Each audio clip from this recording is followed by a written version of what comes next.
Assalamualaikum dan selamat sejahtera. Okey, so kita berjumpa lagi untuk video kita yang kedua hari ini. Jadi cikgu akan terangkan minggu lepas. Pada video yang lepas cikgu dah pun terangkan tentang sistem saraf manusia. Jadi untuk minggu ni cikgu akan menerangkan pula tentang rangsangan dan gerak balas dalam manusia.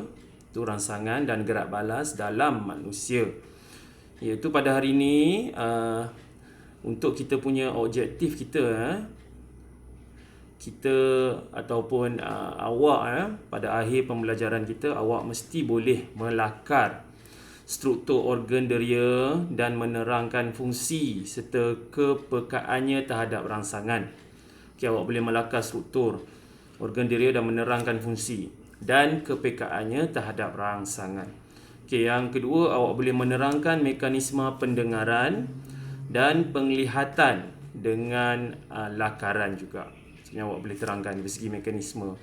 Mekanisme ni dia start daripada mana dan dia berakhir di mana. Okey. So, sebelum kita bermula, cikgu akan tunjukkan awak satu video. Jadi minta awak tolong bagi tumpuan dan lihat video yang cikgu tunjukkan ini.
Okey So kalau awak lihat situasi di atas kalau awak lihat situasi di atas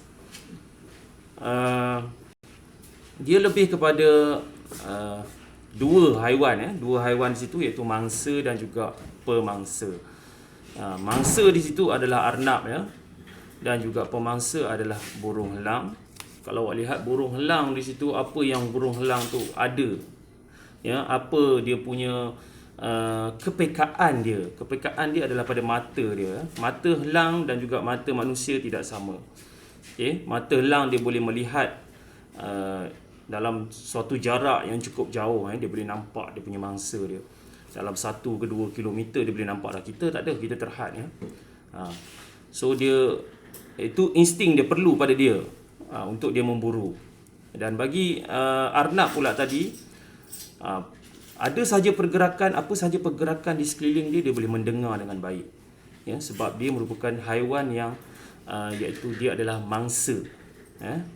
Dia adalah, kita kata, herbivore, ataupun dia merupakan mangsa yang sentiasa berada di dalam keadaan yang bahaya. Jadi dia perlu peka. Telinga dia mesti dalam keadaan yang sangat peka. Peka terhadap bunyi-bunyi di sekeliling dia. Tapi dalam keadaan tadi tu, kita boleh lihatlah, kita punya helang kita dah tentulah menang kan. Sebabnya daripada segi kekuatan berbeza di dalam situasi itu. Okey, so hari ni cikgu akan terangkan tentang dua organ deria yang penting dalam kita punya sistem badan kita, iaitu organ mata dan juga organ telinga.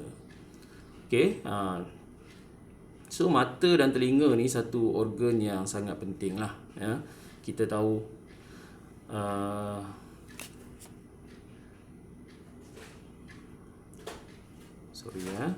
ni yang lepas. Okey, kita pergi kepada rangsangan dan gerak balas dalam manusia. Okey, perubahan persekitaran inilah dikenali sebagai rangsangan. Okey, awak boleh lihat tadi perubahan yang berlaku tadi di sekeliling. Ya, ada sahaja pergerakan, ada sahaja dia nampak suatu benda yang terlintas di depan dia, dia akan bergerak. Itu adalah rangsangan kita panggil ya. Contoh rangsangan termasuklah cahaya, bunyi dan juga bahan kimia. Cahaya, tanpa cahaya kita tidak boleh melihat. Ya, mesti ada cahaya. Dalam keadaan gelap, tanpa sedikit pun cahaya, tapi jaranglah, mesti akan ada juga sedikit cahaya. Sebab itulah bila kita masuk ke kawasan gelap ataupun ke rumah-rumah yang gelap, ya, kita akan boleh lihat mungkin selepas 5 ke 10 saat. Ya, sebabnya kita perlukan cahaya tu. Mata kita ataupun anak mata, pupil ni, kita panggil sebagai pupil kita ni, dia akan detect cahaya dulu. So dia akan cari cahaya. Jadi pupil tu akan mengembang. So dia cari cahaya, bila dia dapat cahaya barulah kita boleh melihat. Walaupun dalam keadaan sama-sama, tapi kita boleh melihat. Pada awalnya kita tidak boleh melihat. Okey, bunyi dan juga bahan kimia. Bahan kimia ni lebih kepada deria bau kita lah. So kita boleh bau bahan-bahan kimia, bau makanan, bau benda-benda yang busuk, so kita boleh elakkan. Manusia menggunakan organ dia untuk mengesan rangsangan. Rangsangan inilah apa yang berlaku di sekeliling kita. Rangsangan daripada segi bahaya, daripada segi intention kita, benda-benda yang kita lihat, kita suka, kita tak suka. Okay. Manusia mempunyai 5 organ deria, iaitu mata, telinga, hidung, kulit dan juga lidah. So ada 5 yang awak tahu, bukan 6 sense bukan 6 deria. 6 deria tu bukan kita, kita hanya ada 5 deria saja. Okey, so kalau cikgu nak terangkan satu-satu tentang mata, so mata mempunyai cukup banyak dia punya bahagian. Bahagian mata ni, walaupun kita nampak macam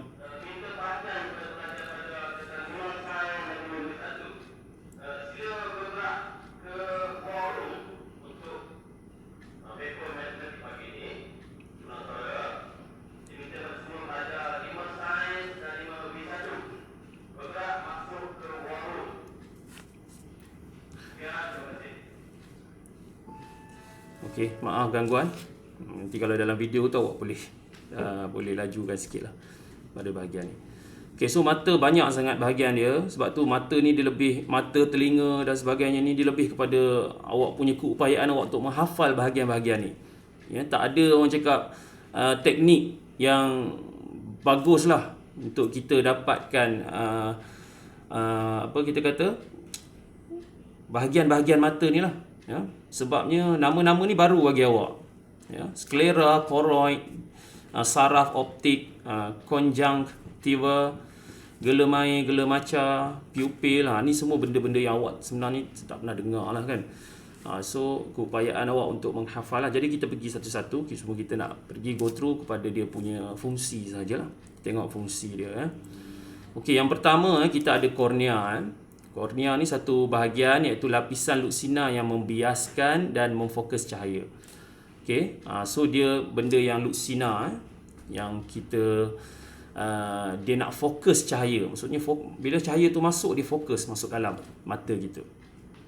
Okey. Cahaya ni penting lah. Dia akan fokus cahaya tu terus pergi kepada kita punya retina. Retina bahagian yang sangat penting sebab dia mempunyai reseptor. Reseptor tu kita panggil apa sebelum ni? Reseptor tu adalah sel-sel yang mempunyai kepekaan terhadap rangsangan, ataupun kalau dalam kes mata kita adalah kepekaan terhadap cahaya. Okey, konjungtiva di bahagian luar ni, selaput yang warna putih kita ni, selaput kita tak nampak, dia luxina juga, membran luxina yang melindungi bahagian hadapan sklera. Okey, so dia berada di bahagian luar ni lah. Kita tak boleh nampak. Tapi kalau kita cucuk mata kita, kata pegang mata kita ni, dia takkan kena lah pada anak mata kita ke, pada kita punya kornea di bahagian dalam, ataupun kita punya kanta mata, tak kena lah. Sebab dilindungi oleh konjungtiva ni tadi. Okey, kemudian kita ada gelem air. Gelem air ni adalah bendalai luxina yang mengekalkan bentuk bola mata dan memfokuskan cahaya ke dalam mata. Okey, so kalau awak berada di sekolah ni, cikgu tunjuklah, kita ada model mata ni kan. So awak boleh lihat dengan jelas. Okey, bentuk mata kita ni bentuk mata bulat ya. So gelem air ni dia berada di dalam kita punya bentuk, di dalam tu dia macam suatu bendalai lah, macam air kita panggil bendalai yang luxina bagi kita punya bentuk anak mata ni bulat sentiasa.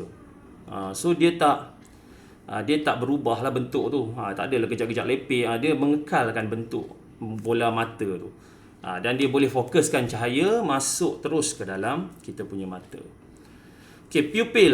Pupil ni antara bahagian yang penting. Pupil ni atau kita panggil sebagai anak mata. Pupil, kalau dalam bahasa pasar dia anak mata.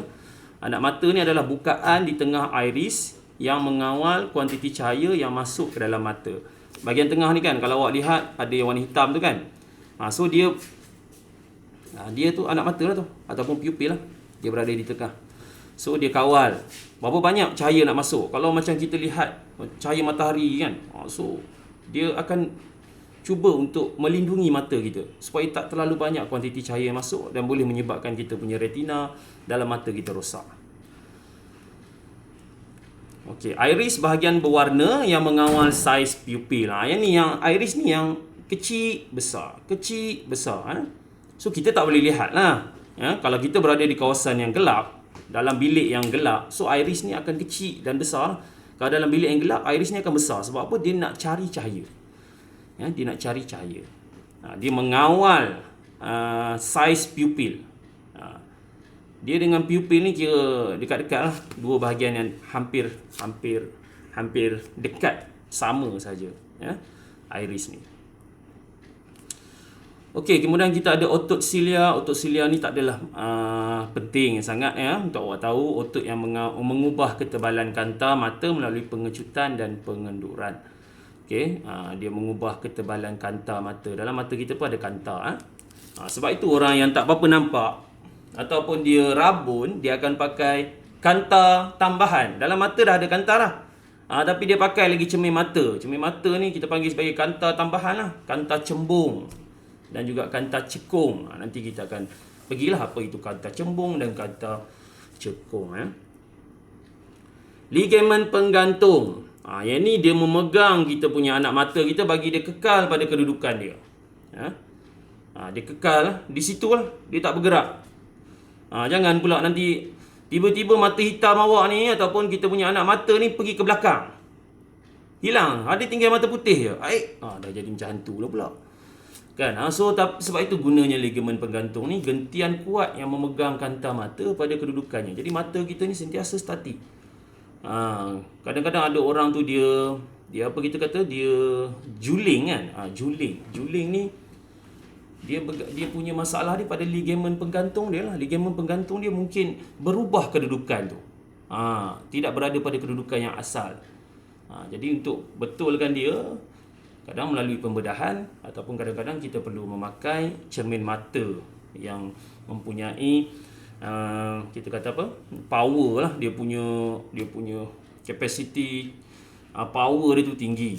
Kuasa penglihatan itu, kanta dia tu kan, power dia perlu tinggi lah untuk dia betulkan balik dia punya kedudukan mata dia. Okey, kanta mata. Ini cikgu sebut tadilah. Dalam mata kita pun ada kanta. Kanta berada di sinilah. Lens, kita panggil lens. Ya, boleh nampak kan cikgu gariskan tu, itu adalah lens ataupun kanta. Dalam mata kita ada kanta cembung. Ya, kanta cembung ni kita boleh melihat objek yang jauh, ya, dengan jelas. Tapi mata kita ada had lah. Kita tak bolehlah tengok melalui masa kita ni boleh tembus. Tak boleh. Ya, tak bolehlah tembus masuk dalam rumah orang. Boleh tengok dalam badan orang. Itu bahayalah kan, tak boleh. Mata kita ni ada had dia, dia tengok pada keadaan luaran saja. Itu pun ada jarak dia yang tertentu. Tak boleh melihat melebihi daripada jarak itu. Okey, kanta cembung luksina dan kenyal yang memfokuskan cahaya ke retina. Dia fokus cahaya. Ya. Cahaya tu masuk, ya. Cahaya masuk melalui kita punya melalui kita punya pupil, anak mata kita, dia masuk, dia fokus. Fokus cahaya tu straight, ya. Cahaya tu akan terbentuk pada kita punya bahagian belakang ni, ya, yang kita panggil sebagai retina. Okey, nanti retina belum lagi, ya. Retina adalah bahagian yang paling penting sekali. Okey, gela maca, bahan jeli luksina yang mengekalkan bentuk bola mata dan memfokuskan cahaya ke retina, ya. Ini kita punya gela maca, ya. Sama juga dengan gela mair tadi. Gela mair bahagian luar ni. Ya, bahagian luar. Gela mair ni cikgu color ni. Dia bendalih bahagian sini. Tapi gela maca bahagian dalam ni. Okey. So dia berada pada kedudukan ataupun posisi yang lebih kurang samalah. Sklera. Sklera lapisan teguh yang mengekalkan bentuk dan melindungi mata. Ada banyak bahagian, ya. Kalau kita lihat tadi, kita ada konjungtiva, bahagian luar tu melindungi mata tu. Yang ni dia sklera pula, lapisan teguh yang mengekalkan bentuk dan juga melindungi mata. Dia ada fungsi yang agak sama, mengekalkan bentuk, ya, dan melindungi mata. Sama fungsi dengan konjungtiva tadi, melindungi mata. Kalau mengekalkan bentuk tadi, dia sama macam fungsi kita kata apa? Fungsi ligamen penggantung tadi. Okey, ligamen penggantung pun dia kekalkan bentuk, tapi ligamen penggantung ni dia macam ada satu alat yang memegang tu kan. Dia memegang kita punya mata tu. Okey. Kita teruskan koroid. Apa yang berlaku pada slide ni? Koroid, lapisan hitam yang mencegah pantulan dalam mata dan membekalkan oksigen dan nutrien kepada mata. Jadi yang penting sekali adalah dia membekalkan oksigen dan nutrien kepada mata. Okey, so ini benda yang dibuat oleh koroid lah. Koroid berada di sini. Bahagian dalam ni. Sebab tu cikgu cakap mata ni dia punya bahagian dia terlampau banyak. Ya, untuk kita hafal semuanya tu agak mustahil lah, agak mustahil. Tapi boleh cuba untuk hafal. Cikgu tak ada orang cakap nak fokus lah. Tapi yang penting ada beberapa bahagian yang cikgu akan tengoklah dalam mekanisme nanti, ya. Dalam mekanisme penglihatan nanti kita tengok bahagian mana yang terlibat secara langsung dalam penglihatan kita. So yang itu yang awak perlu fokus untuk hafal lah. Okey, membekalkan oksigen dan nutrien kepada mata kita. Okey, ini adalah retina. Retina ni adalah bahagian yang paling penting sekali. Sebab di retina lah terdapatnya reseptor. Kalau di sini fotoreseptor. Fotoreseptor, foto ni adalah cahaya. Reseptor cahaya yang mengesan cahaya dan menghasilkan impuls saraf. Di sini dia menghasilkan impuls saraf. Kalau awak lihat, retina ni berada di dalam kawasan gela maca dengan gela mair. Ya, dia macam saraf lah. Yang ini ni, dia kesan. Dia macam sel-sel, suatu sel yang mengesan cahaya. Dan pada masa sama, dia menghasilkan impuls saraf ataupun maklumat untuk dihantar ke otak. Maksudnya dia tafsir. Dia bukan tafsir. Dia buat satu impuls ataupun maklumat tu, apa yang kita lihat. Jadi otak akan tafsir dan bagi tahu apa yang awak nampak. Okay, so itu adalah fungsi retina. Kena ingat, retina adalah suatu lapisan mengandungi fotoreseptor. Kalau awak sebut reseptor pun dah okey. reseptor yang mengesan cahaya. So ini dia punya key point dia lah, reseptor yang mengesan cahaya. Okey, kita terus pergi kepada bintik kuning, bahagian pada retina yang paling peka terhadap cahaya kerana terdapat banyak reseptor. Okey, dalam retina tu ada banyak bahagian lah. Ada bahagian yang besar kan, tapi yang paling ketara adalah pada bintik kuning. Bintik kuning ni dia yang mempunyai paling banyak fotoreseptor. So di situ dia paling peka terhadap cahaya.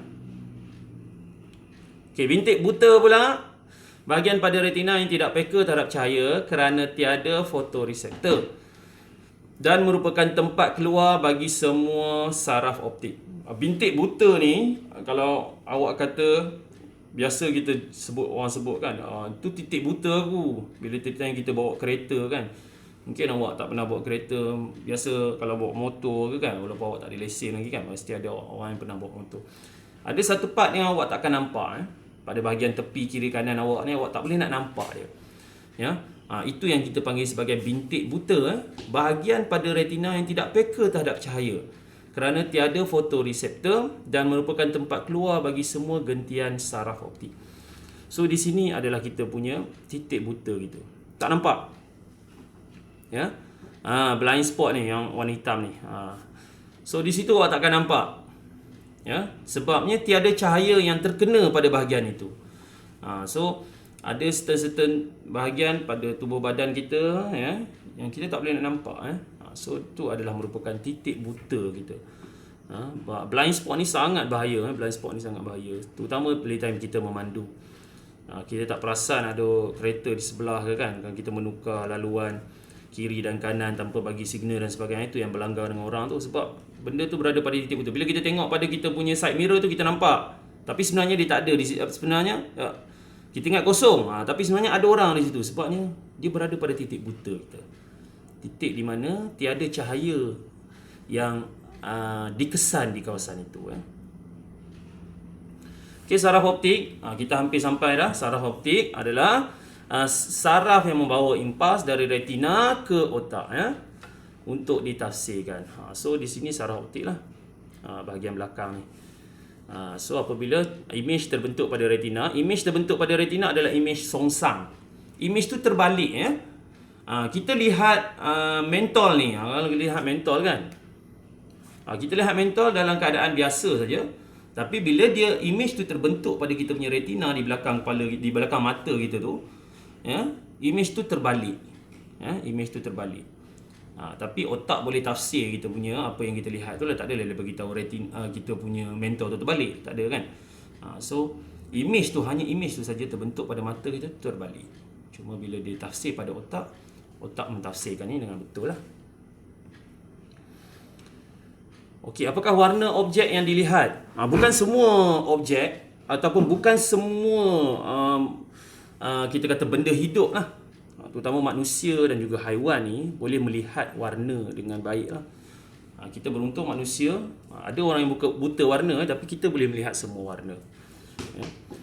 Tetapi tidak bagi haiwan. Ada haiwan yang hanya boleh melihat hitam putih sahaja. Kebanyakannya banyak yang begitu. Okey, retina mempunyai dua jenis fotoreseptor, iaitu cell rod dan cell cone. Ada dua jenis reseptor, cell rod dan cell cone. Okey,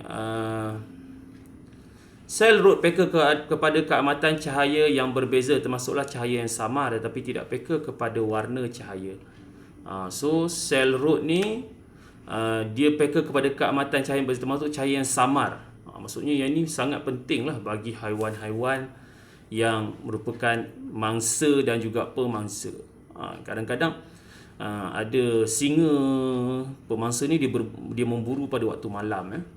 Memburu pada waktu malam, jadi dia perlukan sedikit sahaja cahaya untuk dia, apa kita kata, cuma cahaya yang sama saja untuk dia cari dia punya mangsa lah. Okey, itu adalah fungsi sel rod, sel rod kita. Okey, sel cone peka kepada warna cahaya dalam keadaan cerah. Sel cone ni pada keadaan cerah saja kita boleh nampak warna yang jelas lah untuk sesuatu objek itu. terdapat 3 jenis selkon, iaitu selkon yang peka kepada cahaya merah, hijau dan biru. So selkon sahaja yang peka kepada cahaya, bukan sel rod ya. Sel rod ni dia tidak peka kepada cahaya, dia hanya pentingkan keamatan cahaya tu. Maksudnya berapa banyak cahaya yang ada. Okey. Merah, hijau dan biru. Okey, kita teruskan. Yang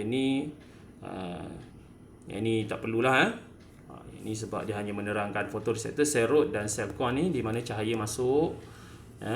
Cahaya masuk pada bahagian kita punya retina kita ni dan dia detect oleh kita punya sel rod dan juga selkon kita.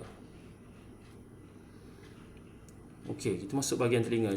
Cikgu, dan untuk video ni cikgu takkan sentuh lagi bahagian telinga ya. Cikgu cuma nak sentuh kita pergi kepada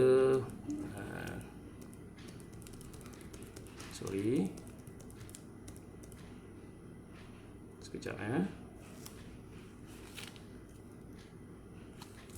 macam mana kita nak keluar ni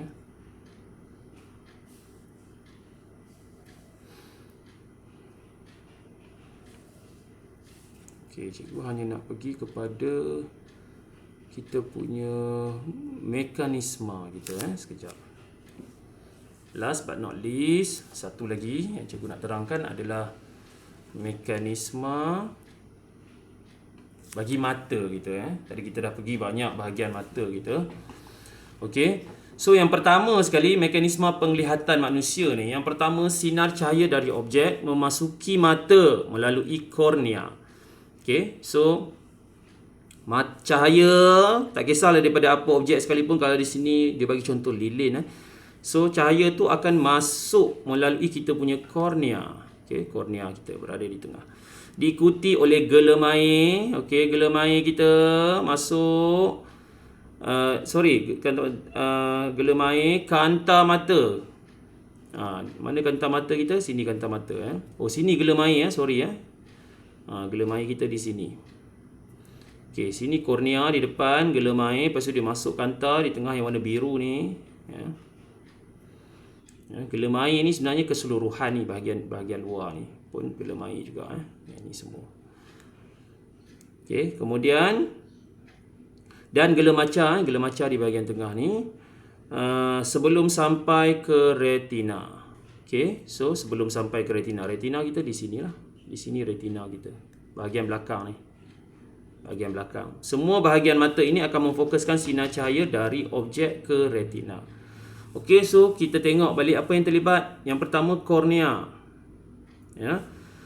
Kornea, lepas kornea dia lalu gelem air. Lepas tu dia pergi kanta mata, lepas tu dia pergi gelem maca, and then dia sampai ke retina. Semua bahagian mata ini akan memfokuskan sinar cahaya dari objek ke retina. Okey, sinar cahaya akan merangsang fotoreseptor untuk menghasilkan impuls saraf dan dihantar ke otak. Okey, so dia akan merangsang kita punya reseptor ataupun fotoreseptor kita menghasilkan impuls dan dihantar ke otak melalui kita punya saraf optik lah. Di sini dia akan masuk di sini. Melalui saraf optik kita dia akan masuk. Otak akan mentafsir impuls saraf tersebut. Imej yang kecil dan dalam keadaan terbalik pada retina akan kelihatan tegak. Imej yang kecil tadi nampak pada retina nampak imej tu kecil dan keadaan dia terbalik. Pada retina akan kelihatan tegak semula pada otak kita. So otak akan tafsir. Otak akan tafsir bagi kita punya isyarat pada mata kita untuk bagi tahu apakah objek tersebut. Okey, so itu saja untuk video kali ini. Cikgu harap awak boleh fahamlah. Ada beberapa bahagian tadi yang cikgu mungkin tersilap gelem air ni tadi gelem air ni di hadapan ni. Sebabnya terlampau banyak sangat bahagian kan. Sama kan cikgu pun walaupun cikgu dah baca tapi ada juga kesilapan juga So gelem air ni bahagian depan, iaitu gelem maca ni bahagian di belakang dia. Okey, so dua-dua ni adalah bendalih lah. Bendalih iaitu dia macam air dia macam air lah. Cecair, dalam keadaan cecair. Okey, so itu sahaja untuk video mata. Nanti cikgu akan buat satu lagi video iaitu berkaitan dengan telinga. lidah, hidung, dan satu lagi adalah kulit. Okay, so ada lagi empat deria lagi ya. So mungkin cikgu akan combinekan lah beberapa deria tu untuk cikgu combinekan masuk dalam satu video. Sebab ada deria tu yang lebih simple dan lebih mudah untuk kita terangkan. Yang kompleks adalah mata dan juga telinga lah, sebab dia terlampau banyak bahagian-bahagian yang perlu kita hafal dan juga perlu kita tahu. Okey, itu saja untuk kali ni. Terima kasih. Kalau awak tak berapa faham tentang video ni, boleh ulang banyak kali pun tak apa, tak ada masalah. Tengok bahagian-bahagian, boleh pause, boleh skip. Ya, kalau ada bahagian-bahagian yang kita kata apa gangguan, macam gangguan tadi tu, awak boleh skipkan lah terus video ini. Okey, itu saja. Terima kasih. Assalamualaikum dan selamat sejahtera.